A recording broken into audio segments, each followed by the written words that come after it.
¿Qué tal, hijos de la noche? Bienvenidos a su programa favorito de terror y de misterio, El Grimorio de Riggs. Por fin, después de varias semanas de ausencia del nuevo fuerte del canal, hoy les traigo un episodio más sobre ufología. Esta es la oportunidad perfecta para que abras tu mente a la existencia de seres que habitan en el universo, más allá de nuestra Tierra, quizá en nuestra misma galaxia, o tal vez en planetas de otras galaxias lejanas. ¿Será verdad que nos visitaron en la antigüedad y la infinidad de relatos sobre dioses, gigantes y criaturas extrañas que provenían del cielo, que contaban nuestros antepasados en todo el mundo, en realidad se tratara de extraterrestres? Pues ya hemos hablado en este programa en numerosas ocasiones sobre casos inexplicables de la antigüedad, en los que es más probable que se haya tratado de alienígenas que estaban de paso por nuestro planeta que de un dios, como narran los mitos, leyendas y religiones antiguas. Un rasgo característico de la ufología y casos referentes a los antiguos astronautas es que se encarga de analizar casos antiquísimos y tratar de descifrar la verdad en crónicas más antiguas que muchas edificaciones del mundo, como las tablillas sumerias, por ejemplo, las tablillas Esmeralda de Egipto, la epopeya de Gilgamesh o la misma Biblia cristiana. Pero hoy no te contaré una historia ocurrida hace miles de años, sino dos acontecimientos ocurridos en el siglo XX apenas, uno de ellos ocurrido en 1917 y el otro hace bastante poco tiempo, en 1994.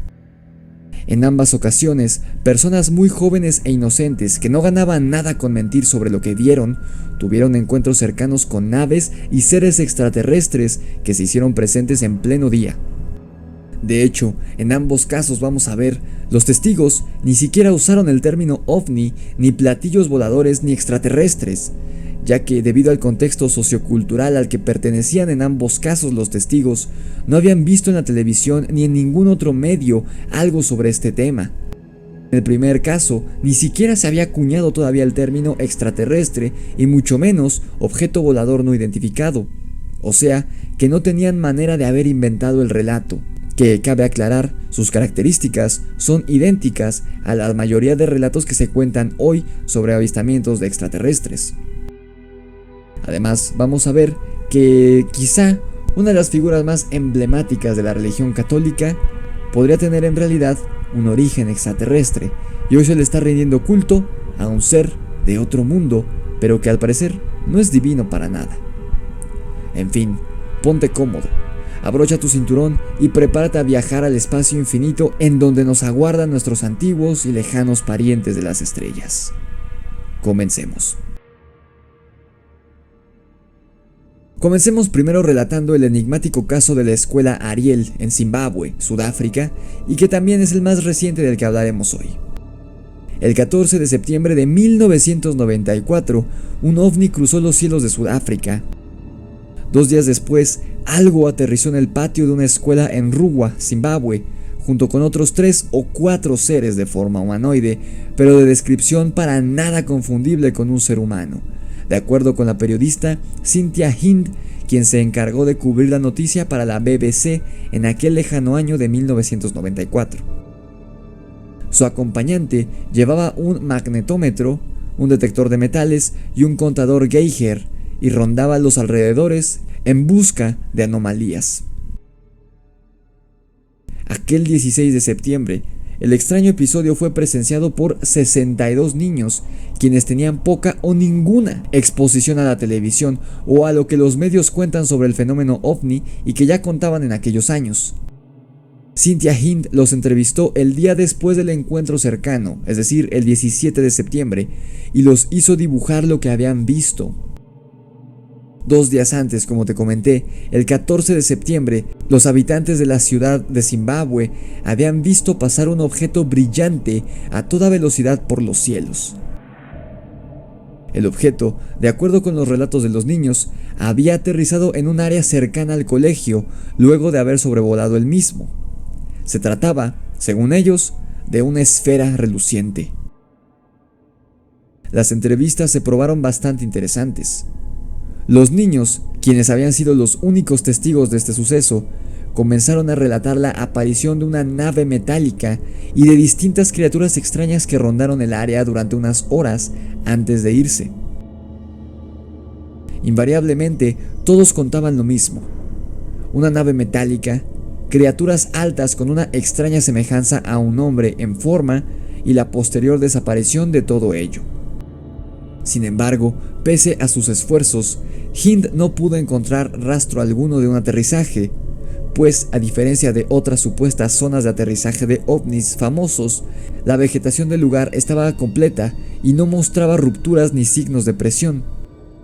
De haber aterrizado, la nave no había dejado rastro alguno sobre la vegetación ni el pasto.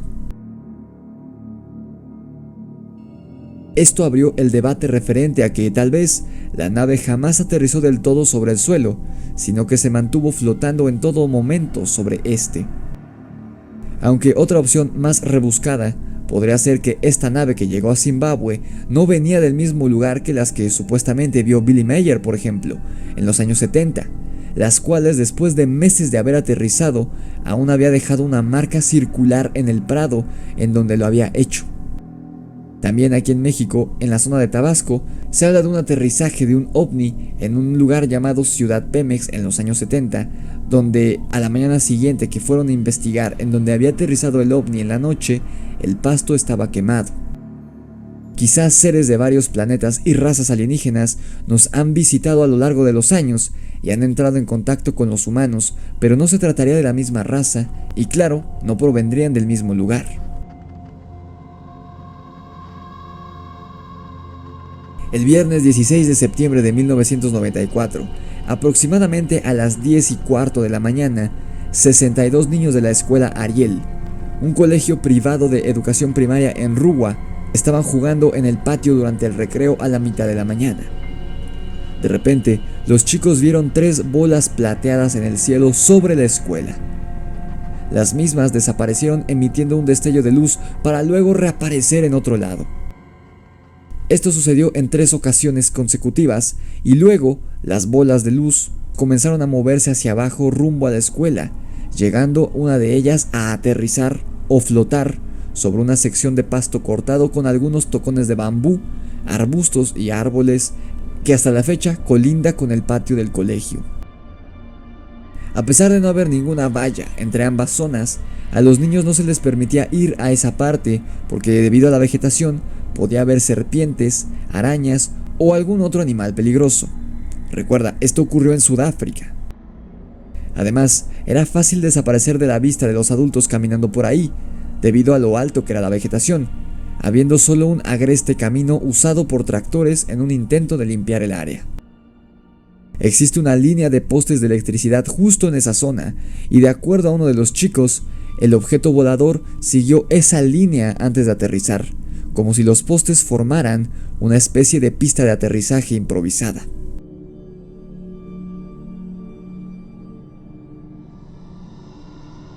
El director de la escuela, el señor Colin Mackey, se mostró muy cooperativo con la BBC en aquella ocasión, y a pesar de nunca haber estado involucrado o saber algo sobre ovnis, dijo que creía fehacientemente en lo que los niños decían haber visto.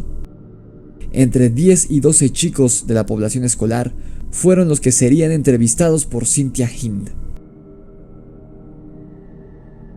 Al día de hoy, el suceso de la escuela Ariel sigue siendo un verdadero misterio. Para muchos es la prueba irrefutable de que en al menos una ocasión seres de otro planeta habrían arribado al nuestro con quién sabe qué objetivo. Para otros se trata de una elaborada confusión creada por un suceso con el que al menos existe coincidencia temporal. Este suceso es la entrada en la atmósfera del propulsor del satélite Cosmos 2290, que en efecto, dicha aeronave habría sido lanzada al espacio pocos días antes y su propulsor ingresó a la Tierra en una zona cercana a la atmósfera de Zimbabue, por lo que es posible que el objeto volador brilloso que vieron estas personas el 14 de septiembre haya sido el propulsor de este satélite Cosmos 2290. Pero en caso de que esto fuera cierto, entonces, ¿qué rayos era lo que vieron estos niños? Porque los niños lo vieron de cerca, y además a estos seres extraños que descendieron del objeto. Lo que siguió, aseguran los críticos y escépticos, fue la creación de un escenario de exageraciones e invenciones que terminaron por captar las cámaras de la BBC. Vale la pena preguntarnos, sin embargo, si es en verdad posible que tantos pequeños aseguraran haber visto exactamente la misma cosa sin que mediase algún suceso anómalo de por medio. Una de las maneras de determinar la veracidad de un suceso en el que se vieron involucrados varios testigos es preguntarle a cada uno su versión. Si todos dan versiones diferentes, es muy probable que todos estén mintiendo y que el suceso haya sido falso. Sin embargo, si todos cuentan lo mismo con nulas variaciones, entonces es muy probable que el suceso sea real. Y esta técnica la aplican los policías y detectives de todo el mundo. No obstante, son los testimonios y los numerosos dibujos que fueron hechos por estos niños las que abren más preguntas que respuestas. Un testigo de nombre Barry D. dijo que había visto 3 objetos volando y emitiendo destellos rojos, los cuales desaparecían y reaparecían casi al mismo tiempo, pero en otro lugar. Esto sucedió como mínimo 3 veces en aquella mañana. Luego, los objetos aterrizaron cerca de unos árboles de caucho. Barry dijo que el objeto principal era del tamaño de la uña de su pulgar.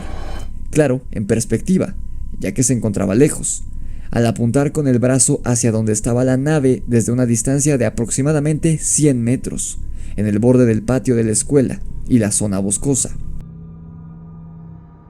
Luego, un humanoide pequeño, de más o menos 1 metro de altura, apareció en la parte superior del objeto. Después caminó un poco en el terreno, y se dio cuenta que estaba siendo observado por los niños y desapareció. El mismo ser o alguien muy parecido a él reapareció después en la parte trasera del objeto.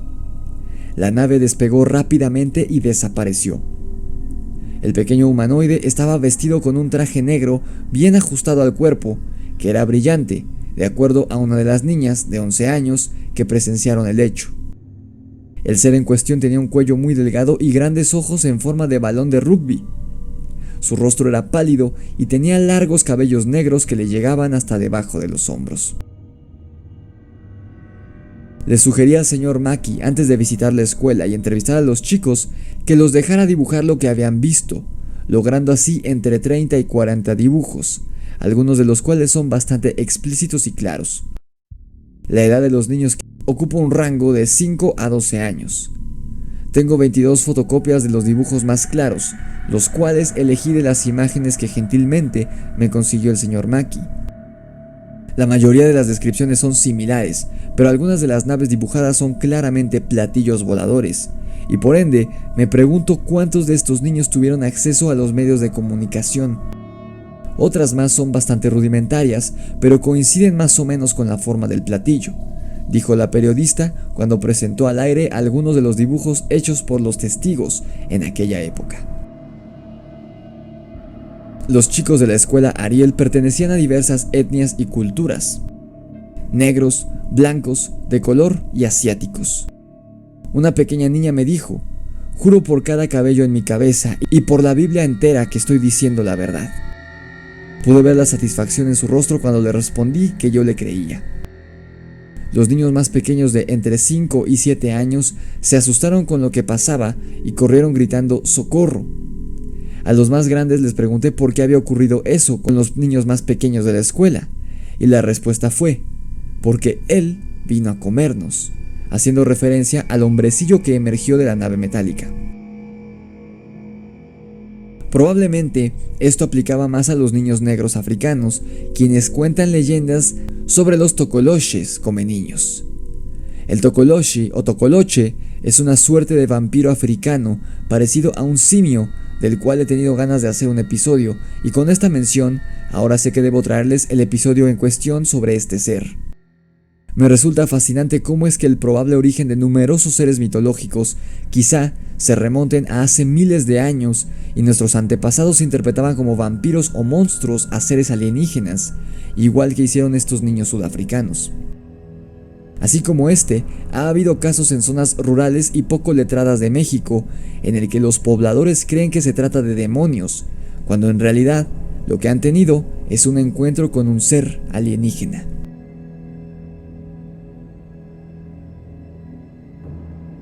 Los profesores estaban en una reunión al momento del avistamiento, por lo que ningún adulto vio la nave ni al ser o seres que emergieron de ella.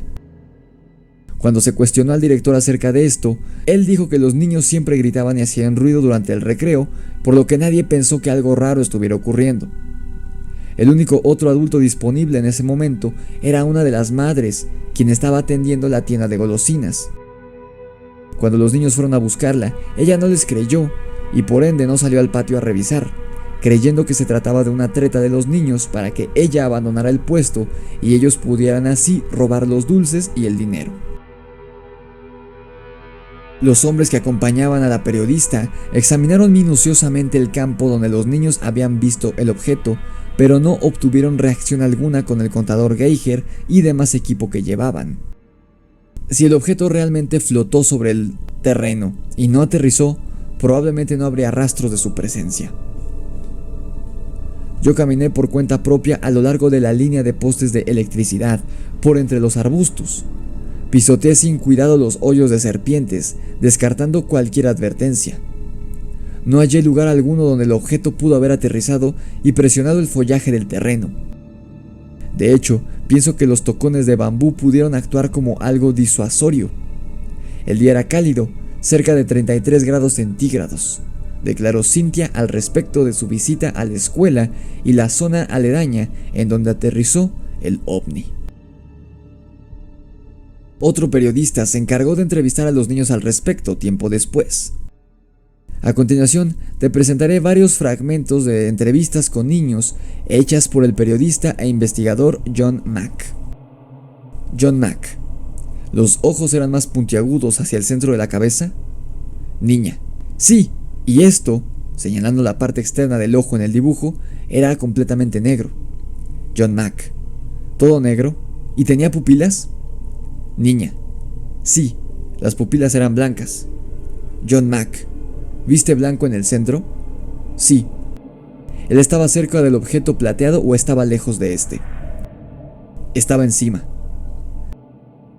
¿Encima del objeto plateado? Ok. ¿Y lo miraste?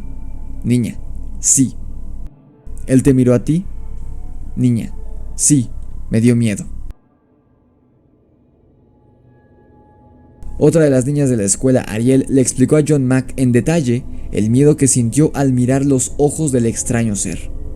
A continuación, el extracto de esta entrevista. John Mack: ¿viste sus ojos? Niña: sí. John Mack: ¿a qué se parecían? Eran verdes y con esta forma. Señala el dibujo de la foto de arriba. ¿Dónde estaba la parte puntiaguda? Aquí arriba. John: ¿y qué sentiste cuando viste sus ojos? Niña: me dio miedo. ¿Miedo? ¿Por qué? ¿Qué daba miedo? Niña: sus ojos parecían malvados. John: ¿malvados? Sí. ¿Y qué los hacía malvados? ¿A qué te refieres con malvados? Niña: parecía malvado porque me miraba fijamente. ¿Te miraba fijamente como si quisiera hacer qué? Niña: como si quisiera llevarnos. ¿Como si quisiera llevarte? ¿Esa es la sensación que tuviste? ¿Que quería llevarte con él? Niña: sí. John: ¿sentiste que querías ir con él? Niña: no. John: ¿qué efecto tuvo en ti el sentir que quería llevarte consigo? Niña: solo me alejé y empecé a llorar. Durante una de las entrevistas realizadas por John Mack, una niña describió el tipo de sonido que hizo la nave cuando se acercó al patio de la casa. John Mack: algo te asustó, ¿verdad? Niña: sí. ¿Qué fue lo que te asustó? El ruido. ¿Qué ruido? El ruido que escuchamos en el aire. ¿Escucharon un ruido en el aire? Sí. ¿Cómo era? ¿Como un rugido? ¿Como un zumbido? ¿Qué tipo de ruido era? Era como si alguien tocara la flauta.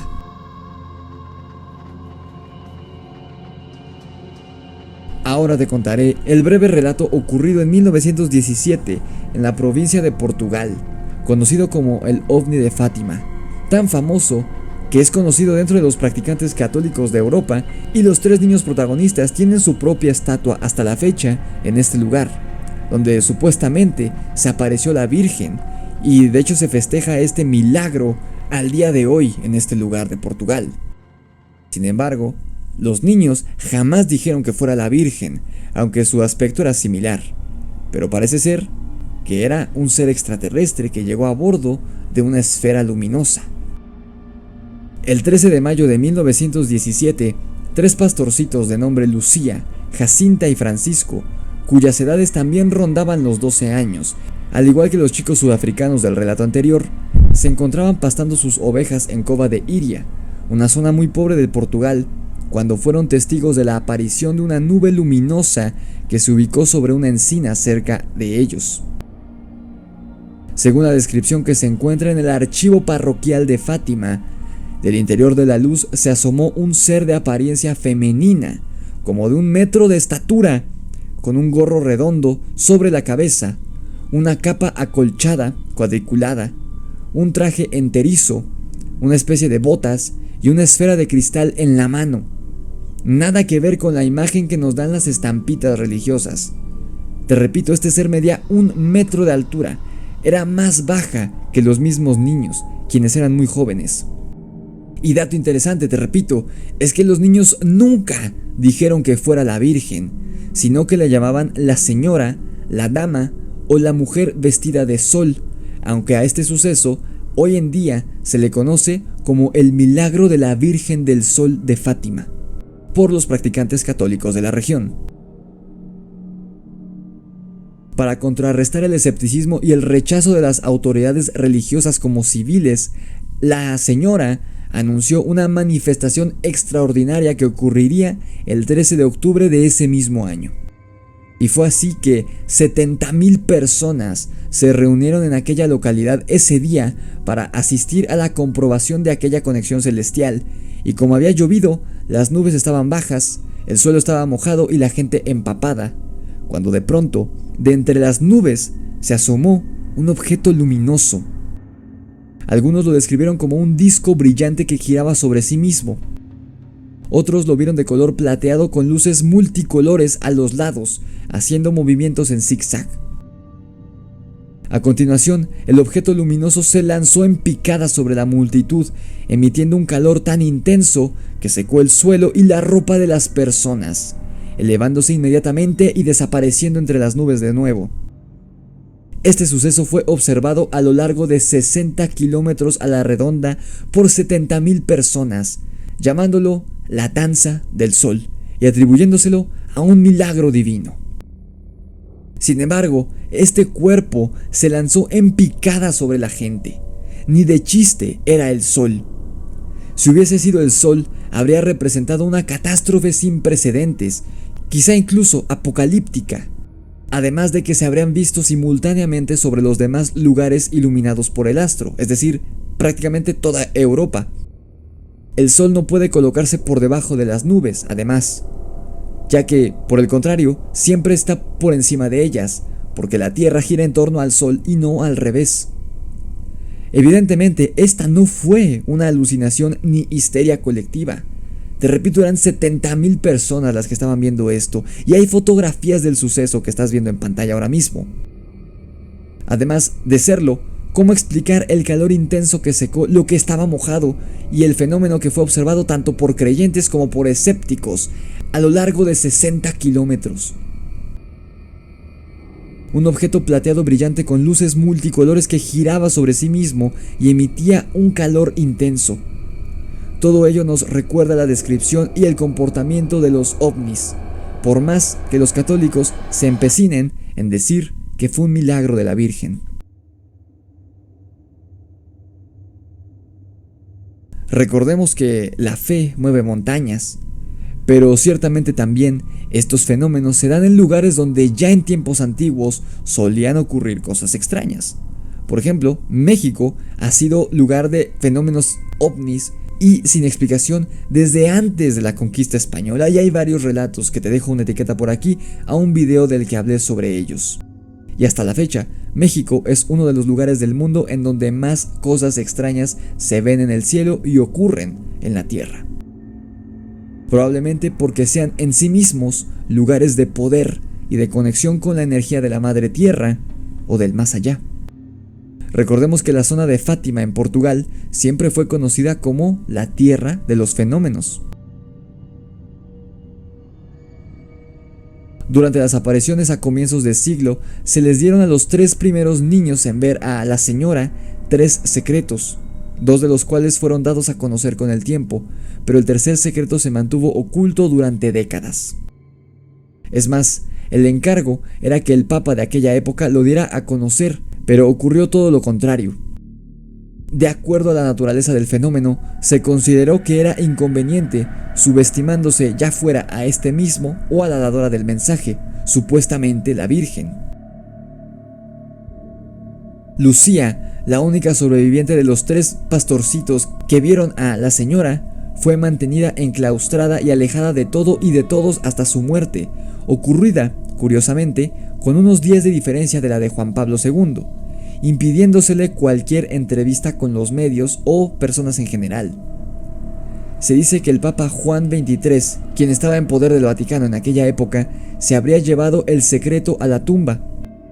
Y cuando Juan Pablo II fue herido durante un atentado terrorista, salió nuevamente a la luz lo del tercer secreto que no había sido revelado, que supuestamente este ser alienígena le reveló a los 3 niños pastores. Entre otras cosas, supuestamente este ataque que sufrió Juan Pablo II hacía alusión al secreto que yacía en él por ser el pontífice. Por lo que Juan Pablo II, en un ofrecimiento sin precedentes, prometió dar a conocer este secreto públicamente, lo cual jamás llegó a hacer debido a su muerte. Pero bueno, eso ya es otro tema. Lo importante es que este avistamiento de la señora en 1917 es prácticamente idéntico a la aparición que tuvo Juan Diego con la Virgen de Guadalupe en México y muchos otros que se relatan en escritos religiosos católicos, lo que una vez más apunta a que estos personajes no son ni fueron dioses. Y no me refiero solo a los dioses modernos, sino también a los dioses antiguos, sino que más bien eran seres que venían, como decían los primeros hombres civilizados, alejados del monoteísmo de las estrellas.